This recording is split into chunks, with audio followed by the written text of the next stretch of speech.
Okay, guys, welcome back to Baby Souls. We're going to pick up on another episode. It's starring me, Adam, and my baby, who I refer to as Baby, but her name is Amalia Mercedes.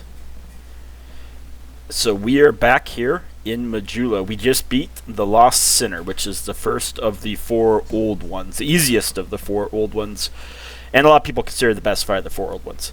So, last time, Baby was getting a little restless, so I didn't level up. So let's go ahead and let's level up.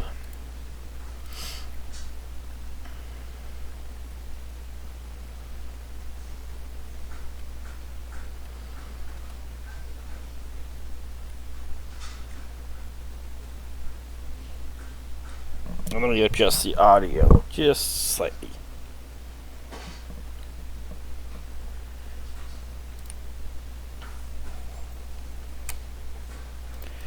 So, we are at 50 vigor. This is going to be the soft cap. If you notice, we're going up 20, 20, 20. We go up once more, we get 5. So, there's really no point in putting any more stats in vigor, at least not for New Game. Honestly, even for New Game Plus, like, this is maxed out vigor effectively. Now, something that we are going to start doing is we're going to start putting a few points in endurance and vitality. We're going to start beefing up those stats. They're just useful to have later in the game. And since we really don't need anything else like the one-hand portion for this weapon, we're not going to go there quite yet. We're not going down that quest path or that route to that old one quite yet. So we're just going to leave that alone. So we're just going to start leveling up endurance and vigor. Those have small payouts over time, but it is a worthwhile stat to look into. And let's check to see if we can't upgrade our weapon. It's +3. We're probably still stuck here at +3. Let's see how much Titanite we have. Yeah, we have 0 Twinkling Titanite. So, let's invest in some life gems.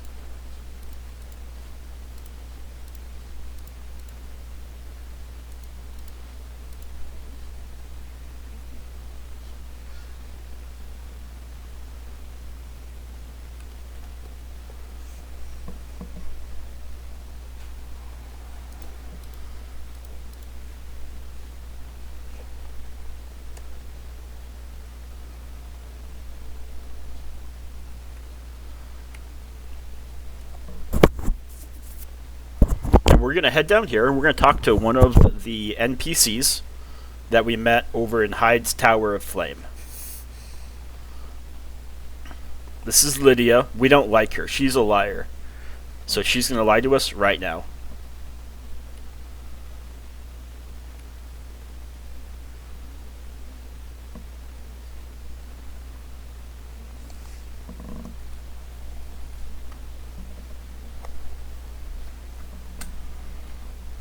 Do you want a cord to chew on, baby? There we go.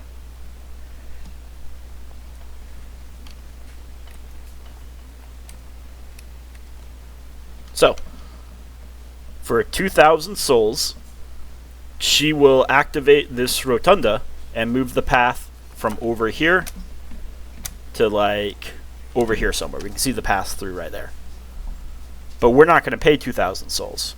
There's another way to do this. So she says it's a tool of miracles, but it's not. She's got the key, and we're about to get the key from her right here. And we're also going to help resolve her quest line. Now, you think you can just gank her like we did the Crestfallen Warrior and like we did the original Malin, but that's not true at all. She is tough. She is extremely tough. It's not that she has a ton of health. It's that she has a ton of healing. She basically has an infinite number of healing spells. Like, I've fought her for half an hour and never beaten her. So we actually have to lure her up here, and we're going to try to get her to fall off this cliff right here, which isn't that difficult to do. We just got to keep her striking in that direction.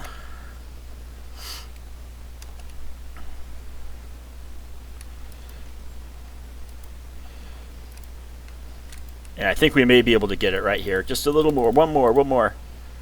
Two more. There we go. And down she goes. And we got her souls. So it was more of a... It wasn't just... It would have cost us 2,000 souls to open the door, but it's a double-way swing because instead of paying 2,000 souls, we actually got like 3,700 souls from killing her. So we do need to quit out. If we were able to kill her traditionally, we would have got her drop. But because she fell in Dark Souls, and I think this is all the Dark Souls games, when an NPC falls, you get their drop, but you have to reload to the game. So let's open back Mylin up. And we're able to get her drop right where she was standing down here. And then one time I actually had to warp. So let's warp over and we'll warp back. And then when we warp back to Majula, we should be able to get her drop. And inside her inventory is going to be the key. Are you helping? Do you like playing Dark Souls 2 with Daddy? So we're just gonna warp somewhere and warp back nice and quick.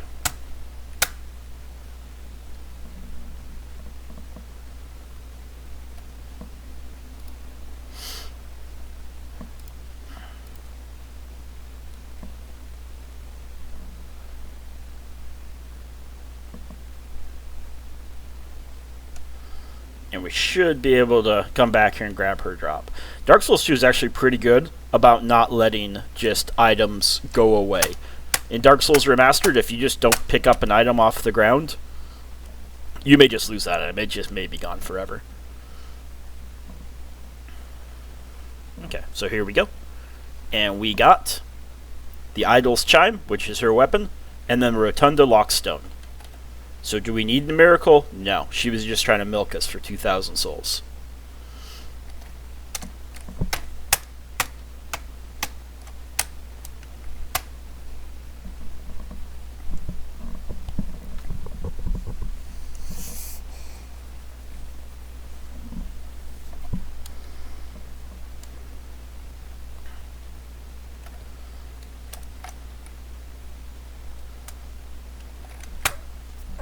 So now we head up to the path that will set us on our way to the Iron Keep and the Old Iron King.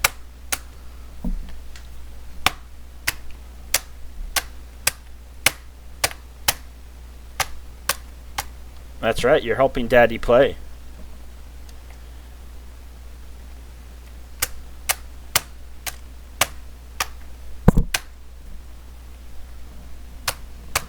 So here's an NPC up here. He is going to be, or would be, our instructor in hexes, which is an offshoot of magic. So I've never done hexes. I've never upgraded or leveled up intelligence. I've never really spoken to him more than that. But if you want to do hex magic, then this would be the person you would talk to.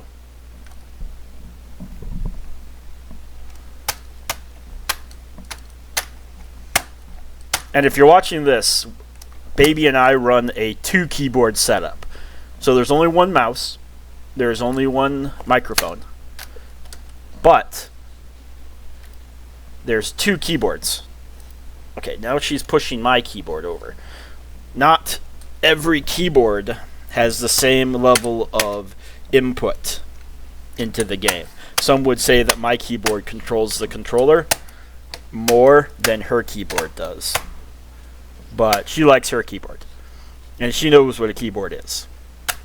So there's no like putting like one of her toys there. She knows the difference. Okay, you're trying to slip down a bit, baby. Let me try to get rid of this guy, and let's get you repositioned. So we come over here. We've got that butterfly up there. That butterfly is the source of all this poison. So we can equip a bow, which we stole the blacksmith Leningrass short bow.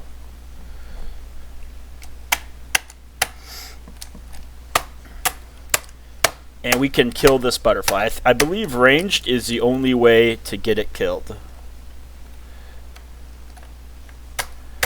So we got that, and by killing that butterfly, we're going to see more of these in the next area, we get rid of this poison. And then we can actually drop down here and fight a special enemy.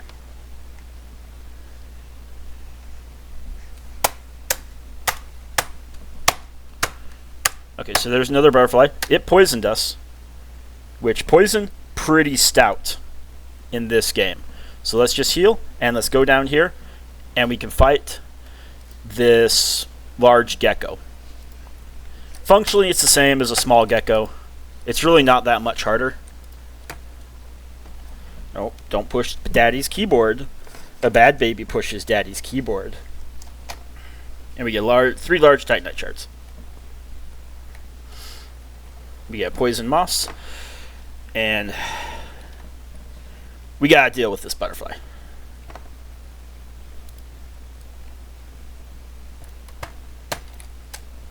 Got him. Nope, don't push daddy's keyboard. And we gotta heal.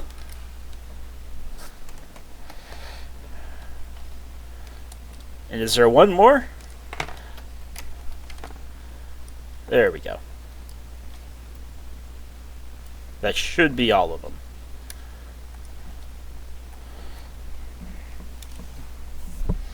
Alright, I think I've got a system figured out to where she's not going to be able to push my keyboard. We're going to brace it up against this computer monitor.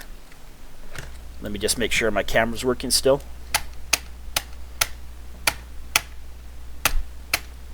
Yeah, we're good to go. Let me show you the setup we've got running here. We've got her keyboard, which she doesn't realize doesn't control, and then we've got the secret second keyboard, which I use.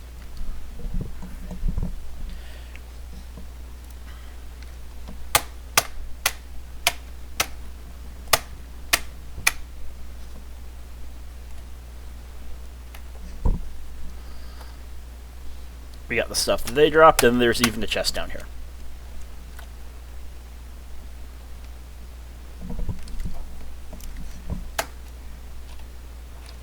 And we got Ricard's rapier, which you only get one keyboard, baby. But Ricard's rapier, more famous in Dark Souls Remastered, but it was in Dark Souls 2 as well.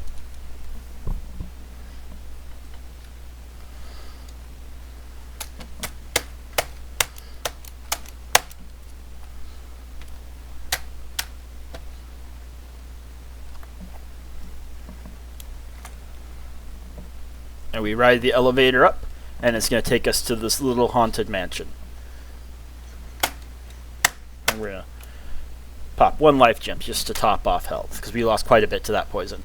Poison in Souls 2, and Toxic even more, which we haven't been Toxic yet. Extremely damaging compared to other Souls games.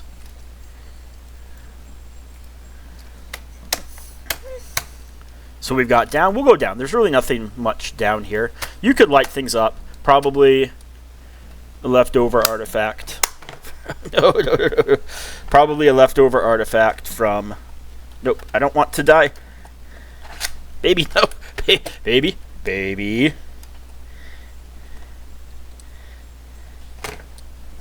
No.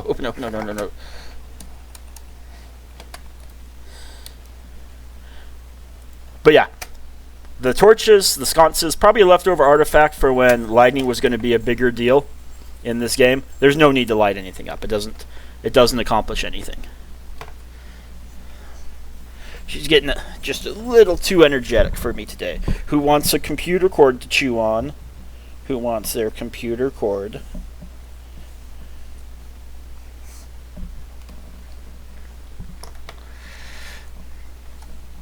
No, you got your keyboard, I've got my keyboard.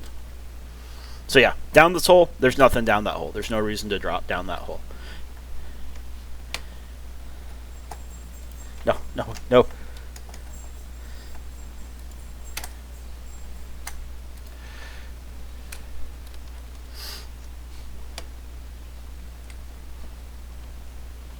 We can't get over to that side.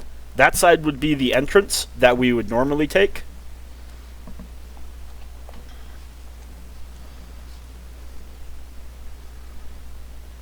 But if we come this way, we can walk up this ladder, and this more or less just recycles us back to the bonfire, which we don't want to rest of the bonfire quite yet, because we don't want to regen all these enemies.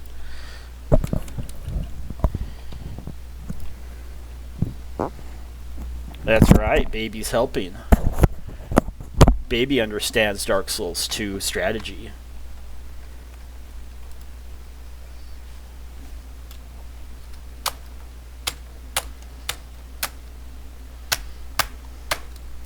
So we come down here. We do want to land on this top ledge, because we would take pretty significant fall damage if we missed this top ledge. And we can't jump across.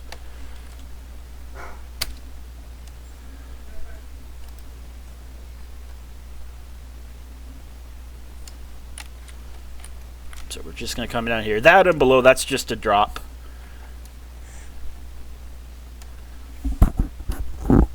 Okay, yeah. And here is the original bonfire, right here. You can pull on the cable, but you can't pull on the microphone. Nope, microphone bad. Dirty computer cable, good. There we go. And everyone's happy.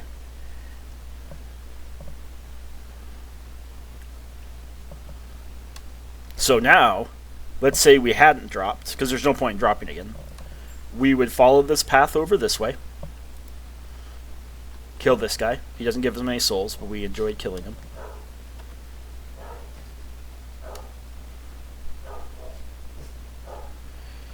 And we're back to right here. So when we walk in this building, we don't want to drop down there, because down there doesn't lead us to anywhere. But over here, we've got a destroyable door, which there's no, my understanding is there's no real indication this door is destroyable. It's just, you attack it and it takes damage and you figure it out.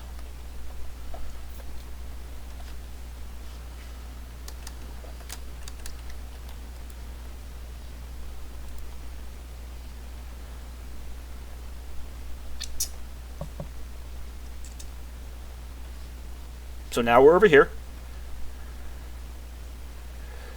We've got that item right there. We are not messing with that item. It is not that important. I forget what it is. Last time, I tried to jump over and land on that little platform. I died like 10 times. It's just not worth it. We are going to drop down to the middle because it lets us, right, you know, we're just going to drop down. We're just going to drop down. We made it. We did not die.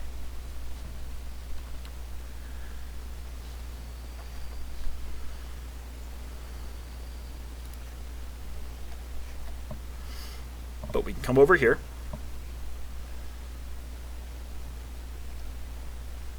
And this actually feeds us back into that one cavern we were just at. So we started up there. And then we dropped down on those mushroom pads. We got this item right here. We got a soul and another miracle catalyst.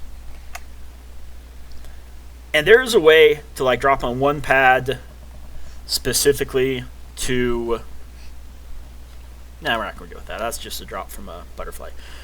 There's a way to drop on one pad to make this jump over here. A lot of times in Souls games, if there's like this really awkward jump that you need to make... Oh no, we do need to come back here. If there's this really awkward jump you need to make, sometimes there's an easier path to it. And you've just got to find this path. That the game provided you with an easy way to do it, but there's also a really hard way to do it. But there's just no need to. Let's see if we can make this jump. There we go. Poison moss. Not useful at all.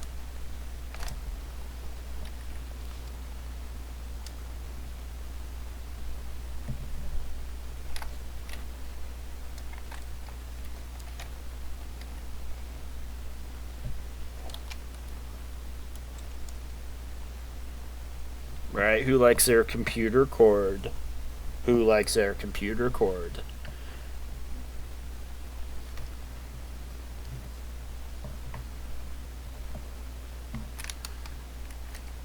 And we'll come here. We'll go up. We'll recycle back to the other side of the building. And we can proceed on to the main portion of Huntsman's Copse.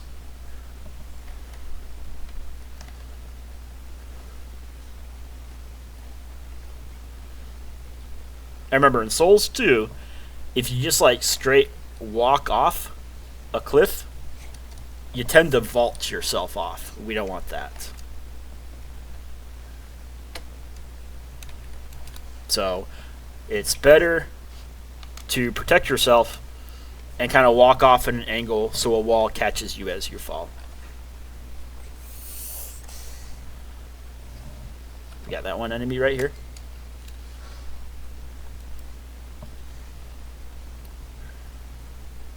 There's that useless item over there. If you want that item, I would say look it up in the wiki. See what it is first.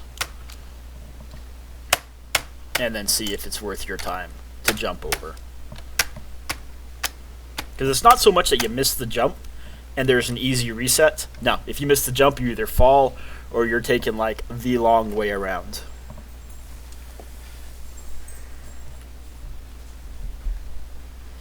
So we've got this area right here, the main portion of Huntsman's Copse.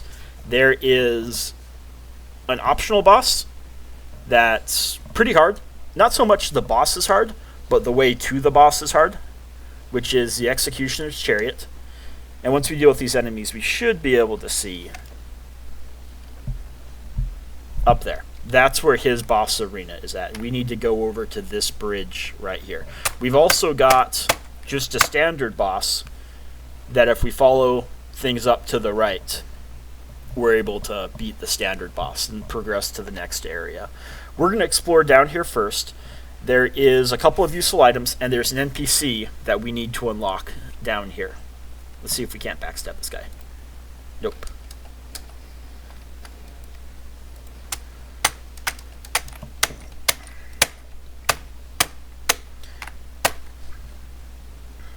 And also here, we're going to have some butterflies that we want to pick off in the trees. Like there's two right there.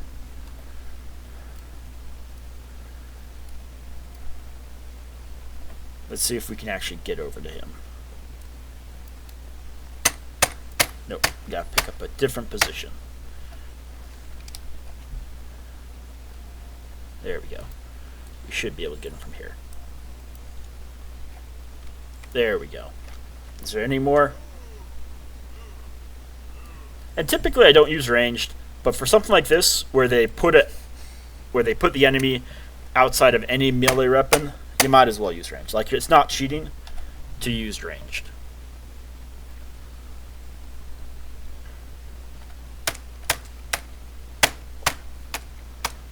So we've got right here, we got Sam Knight, and I think that's a fairly useful item in there.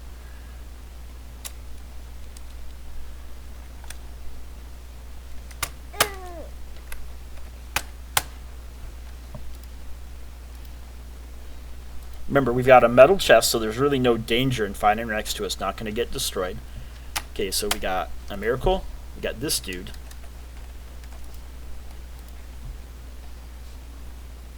And I think this is going to be our Sublime Bone Dust for this path away from Majula. Yeah, there we go.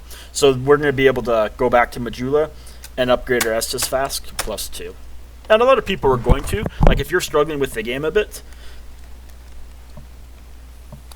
there we go. Who wants to chew on their keyboard instead of pushing their keyboard?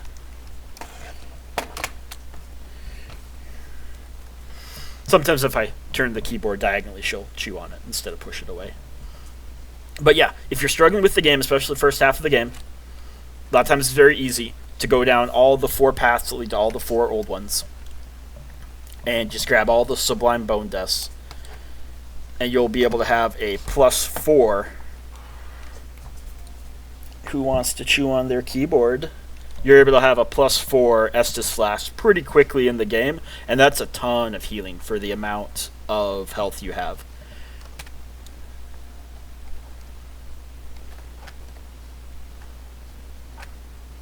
Alright, so we are invaded by Forlorn, the most common invader by far throughout this game. Like, maybe people think he's cool, I think he's kind of a punk.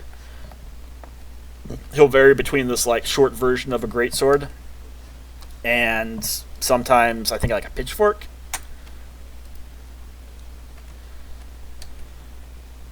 Like he's not hard. You'll learn his moveset pretty quick.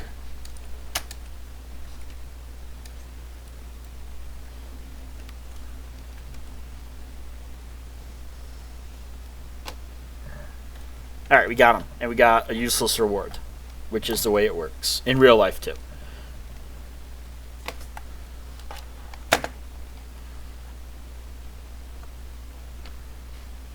So let's just check to make sure there's nothing else down here in this lowest level.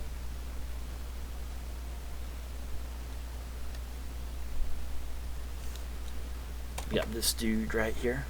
I don't even know if we can backstab these guys.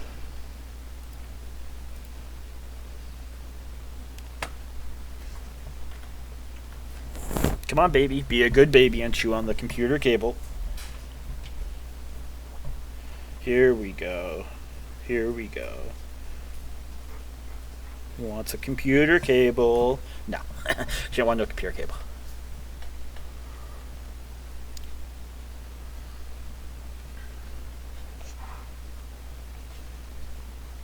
So this is a different... I don't know what you call these. A portuclis or a cage, a howler. But it's a different one than before because the other one didn't have a summoning sign in it.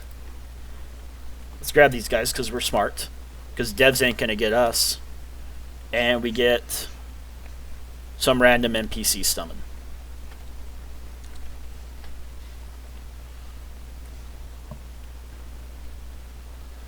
Now we need to head across the bridge because we got one item over there to our right.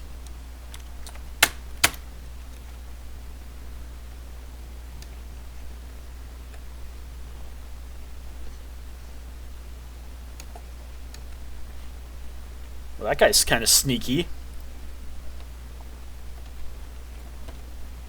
We got very careful that baby doesn't hit the roll button on us.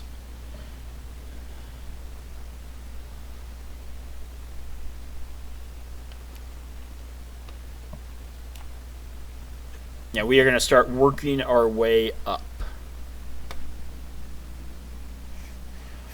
So over here, this bridge right here is going to lead us to the Executioner's Chariot.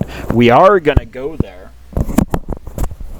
We are going to go to the Executioner's Chariot, but not quite yet.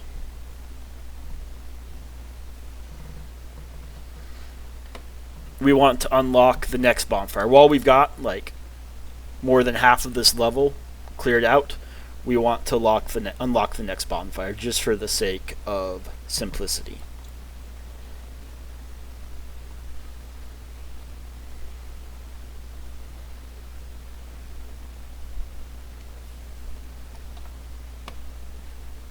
Is this an ambush? I think this is an ambush.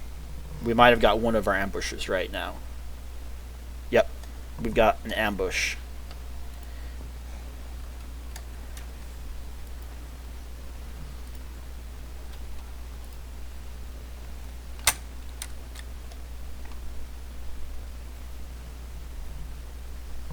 There's baby's keyboard.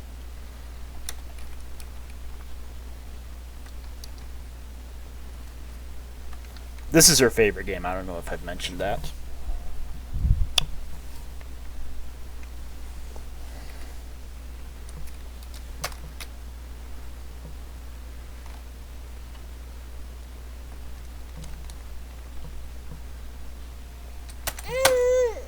That's right.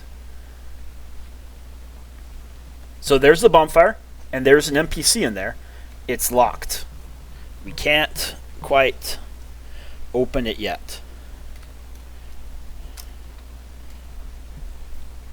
So what we need to do, we actually need to travel up this canyon to our left. Not the cave, but the canyon. And so it's interesting, we got this big pile of corpses burning here. You actually cannot light a lantern on those corpses. Don't ask me why. It seems like fire is fire. Maybe your maybe your lantern or your torch smells a bit afterwards, but you'd think it would light. Really? Not dead? But I don't want to jump because I don't want to roll off.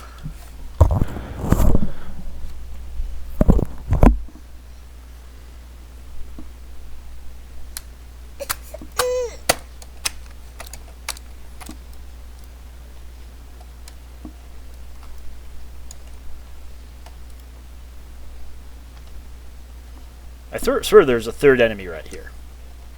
I swear there was a third. Maybe he rolled off. Baby. Come on, baby. We're almost to the NPC that drops the key. So we come up here to the left, and we're going to get invaded. And she is going to drop the key that gets us into that bonfire.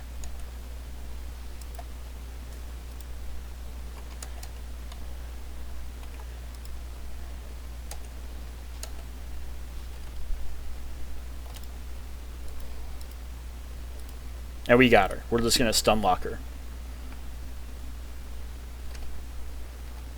The priestess skirt. Which I'm a dude, so I don't wear the priestess skirt. And we got the key for the undead lockaway. That's what they're called.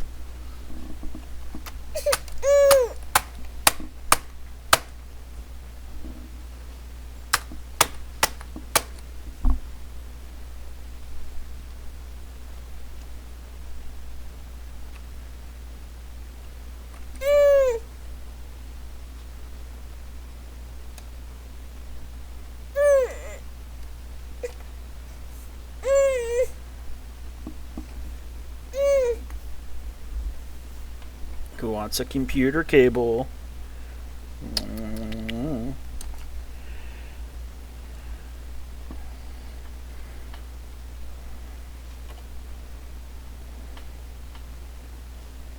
we get this dude. This dude is a bad dude, but we're just going to leave him alone. Like, he leaves us alone, we leave him alone.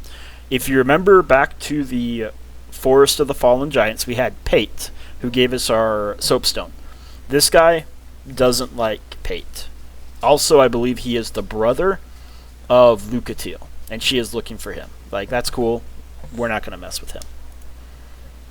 So let's travel back to Majula. We probably got 1, maybe 2 levels, and we also need to burn our Sublime Bone Dust.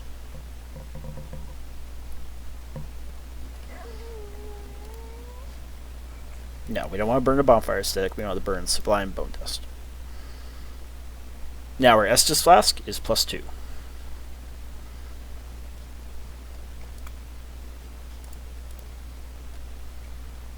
Let's see what souls we got.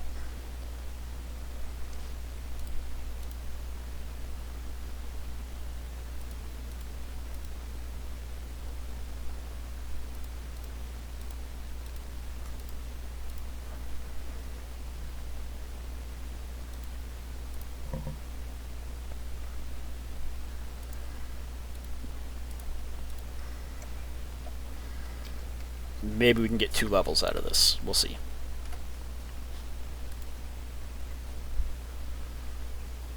Yeah, we'll get 2 levels. We'll go 1 endurance and 1 vitality.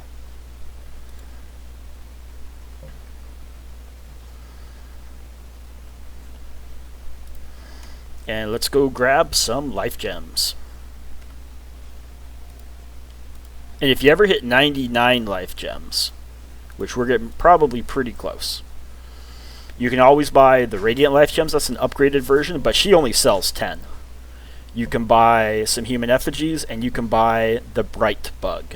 So it turns out I misspoke on the Bright Bug. She will sell 3 Bright Bugs initially, and then every time that you kill an old one and light a Primal Bonfire, she will recharge with 3.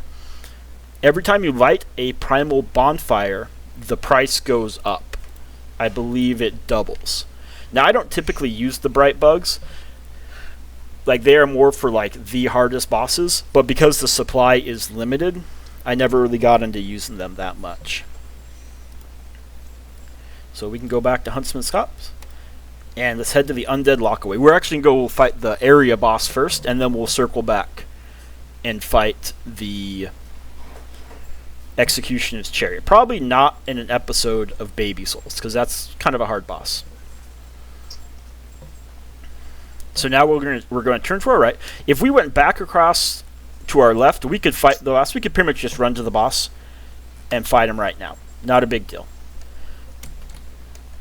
But we have an Estus Shard flask that we want to find in this cave. And what you're going to notice is as we kill these undead, they are going to revive. Well, maybe not him. But they should revive. We need to find the Necromancer and kill him before they are able to be finally killed. And I believe these Necromancers don't respawn. I think once we kill them, they're gone. Don't quote me on that. They might respawn. And then we've also got these Curse Urns. Not too dangerous if we are in hollow form, but if we are in human form, they are somewhat more dangerous. So we do want to at least roll through them to get rid of them.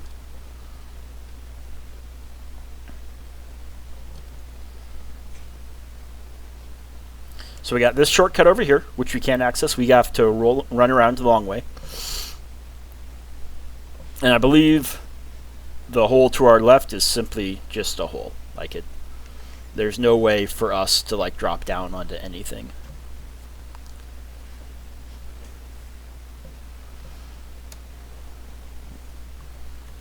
Okay, this was the entrance. I'm pretty sure we can access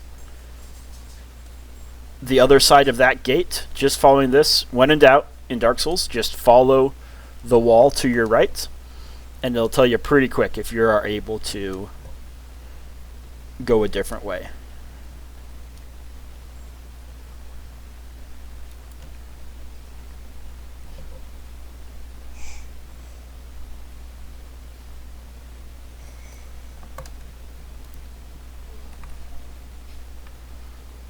Clearly a trap, devs. Are you trying to trap me, devs?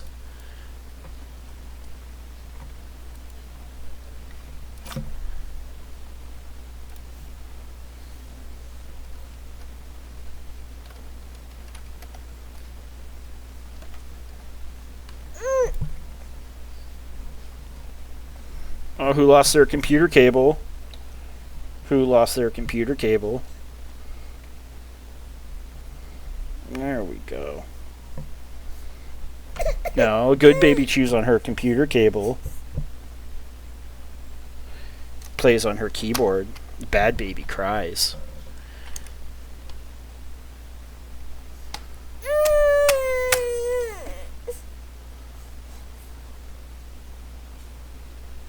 Okay, well this is just leading us to the boss.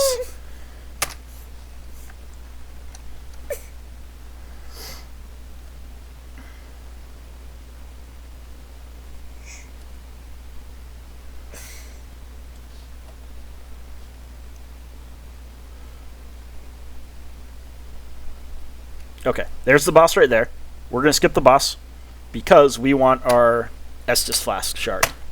Don't forget those. I believe you get 12 total, but you max out at 11.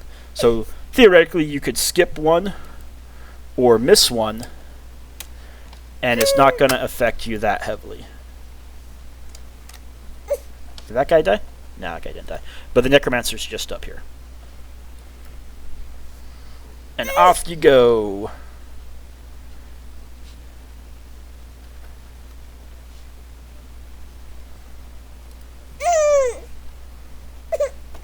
Baby, baby, baby.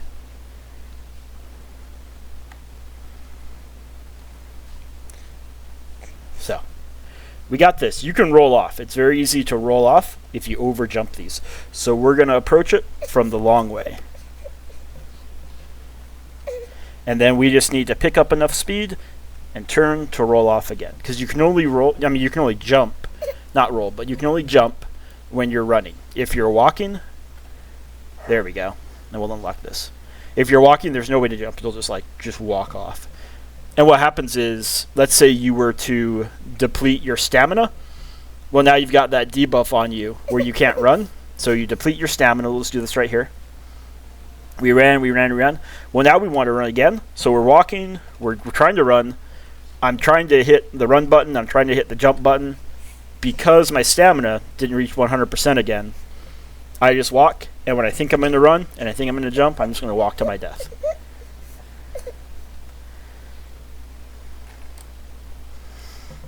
So we got that. We could upgrade that later. This boss coming up, not that hard. Not that interesting either. This is the Skeleton Lords, and basically it's just a massive gank fight. You start with these 3 Skeleton Lords right here, and then when you gank them, they spawn in like 20 enemies. Like, it's a ridiculous number of enemies they spawn in. And this arena will give you some alluring skulls. I don't necessarily use them. It's not that big of a deal. Just kind of run around and spread the enemies out. Like, I mean, watch me die to this. Watch me die to this. But I don't think I've ever died to this boss, except in Company of Champions.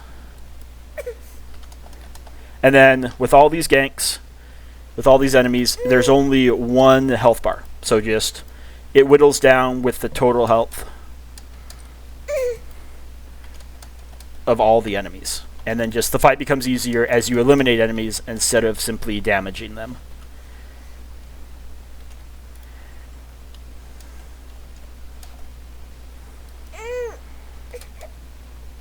And then, theoretically, the tactic is you would use the alluring skulls to distract them, but I'm not going to do that. I'm just going to run around.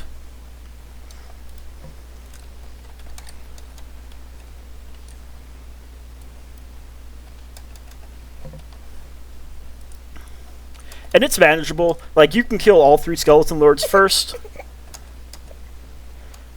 or you can just kill 1 and let some spawn in, because you notice the Skeleton Lord is not super impactful to this fight. Like, the dangerous part of this fight is actually the bone wheels that spawn in. And it's not like Skeleton Lord 1, 2, 3. It's just you kill 1, the bone wheels spawn in, and these are the guys that are going to get you on this fight. I think we just got that guy left. And that's it. Boss is down. There are... I believe there's 1 more gank boss. There might be 2 more gank bosses. Where all you do is you fight just a ton of little enemies.